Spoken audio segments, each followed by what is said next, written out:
My boss said I was useless. The jury made him pay millions. When my boss called me useless, I thought he was joking. But then he leaned across his polished desk, smirked, and said the words that shattered my world. Clear out your desk. You're done here. 15 years of loyalty, erased with one insult. For weeks I believed him. That maybe I was useless. That maybe my years of hard work meant nothing. But one trial, one jury, and one twist later, that single insult became the costliest mistake of his life. Before I tell you how, subscribe to Lawful Payback and comment where you're watching from. My name is Evelyn Carter, 46, from Columbus, Ohio. For almost 20 years, I worked at Swift Trans Freight, a regional logistics company that kept the Midwest supply chain moving. I wasn't flashy. I wasn't climbing ladders or shaking hands with CEOs. But I was reliable. I handled routes, shipments, and driver schedules. I coordinated last-minute changes, fixed breakdowns, and smoothed out problems before they turned into disasters. If a truck broke down outside Detroit at midnight, I was on the phone arranging a backup before the client even noticed. If a driver's paperwork was missing, I drove into the office at dawn to make sure it was fixed. I knew every client's quirks. Which customer hated late calls? Which driver needed extra reminders? Which contracts couldn't afford a single mistake? My coworkers joked, "If Evelyn leaves, this place falls apart." And for a while I thought they were right. I believed in loyalty. I believed that showing up every day, working hard, caring about people, that it all meant something. But then Richard Sloan arrived. Richard Sloan, the name still leaves a bitter taste in my mouth. He was the new operations director, brought in to modernize the company. He arrived in a navy suit that probably cost more than my monthly rent. Hair slicked back. A watch that gleamed under the fluorescent lights. And from the moment he stepped into the building, he made sure we all knew we were beneath him. On his first day, he announced in the staff meeting, "This place needs fresh blood." First, I thought he meant new ideas. I quickly learned he meant anyone over 40 was disposable. He dismissed experience as if it were a disease. "Old habits die hard," he'd say, smirking at me in front of younger coworkers. Once, after I suggested a more efficient route that would save thousands in fuel, he cut me off with, "Don't wear yourself out, Evelyn. Let the younger team handle innovation." I sat in silence, my cheeks burning. My coworkers avoided eye contact. I bit my tongue. My mortgage didn't care about pride. But Richard wasn't done with me.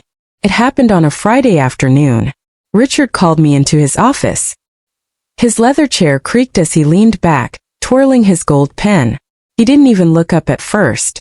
Finally, he glanced at me and smirked. "Evelyn," he said, "we've reviewed your performance." I straightened, ready to hear feedback. Then he said it. The word that seared into my chest. "You're useless. Clear out your desk." First I thought he was joking.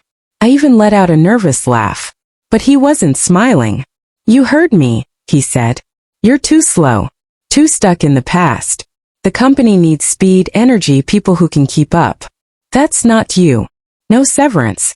No paperwork. Just a cardboard box shoved across the desk. HR will escort you out," he added. And just like that, 15 years of loyalty ended. I carried my life in a box past silent coworkers who didn't dare defend me. At home, I collapsed into Jasmine's arms. She whispered, "We'll get through this." But her voice trembled with doubt. The worst came from my teenage son, Oliver. He asked, "Mom, are you really useless?" That broke something inside me. I tried to bounce back.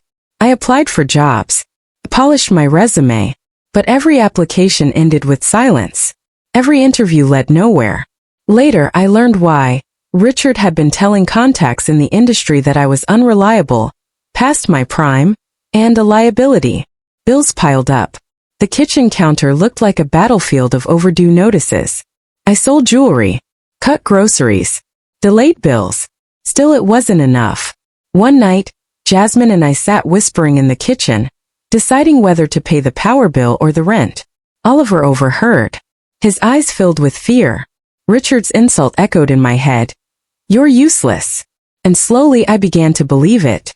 Depression consumed me. I stopped answering calls. Friends drifted away. Even old coworkers avoided me, afraid Richard might blacklist them too.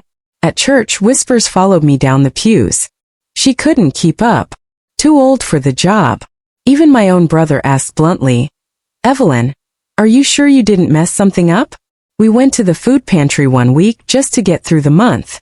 Oliver noticed his classmates' parents handing us bags of canned food. He walked home in silence, humiliated. Jasmine picked up extra shifts at the diner, but her hands blistered from endless double shifts. Oliver quit soccer tryouts to save us fees. Emma stopped asking for school trips. I watched my family shrink their lives because of me. The fridge was nearly empty. A carton of eggs, a half-gallon of milk and rice.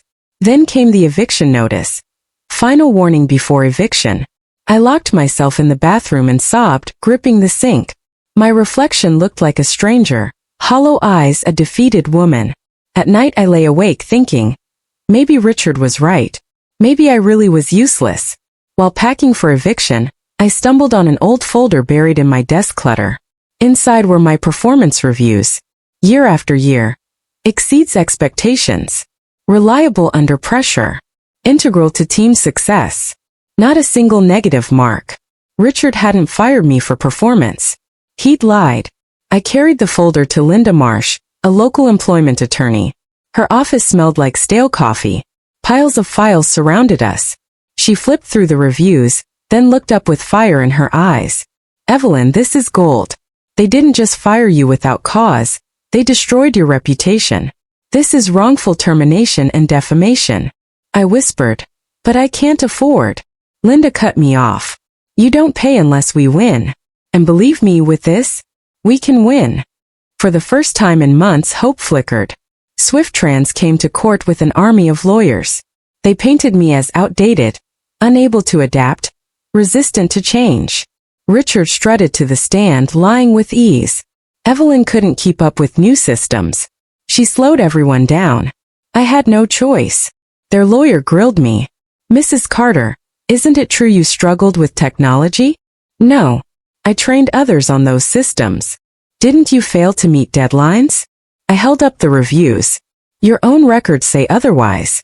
Every year I exceeded expectations. The jury murmured. Then Linda called Denise, my coworker. She testified Richard openly mocked me. He told us, "I'll push Evelyn out. She's too old to keep around." Gasps spread across the courtroom. Richard shifted. His lawyer objected. Overruled. Then came the hammer. Linda revealed Richard's email. "Fire Evelyn. She's not useless, but if we call her that, no one will question it." The jury's eyes widened. Richard turned pale. Cross-examination was brutal. "Linda, so you admit she wasn't useless?" Richard stammered. "That email. It's out of context." Linda leaned in. "The context is simple. You weaponized a lie to ruin her career." The courtroom buzzed. The jury's faces were stone. 2 days later the jury returned. Verdict. In my favor. Damages. $4.1 million. Lost wages, emotional distress, punitive damages. I broke into tears. Jasmine squeezed my hand.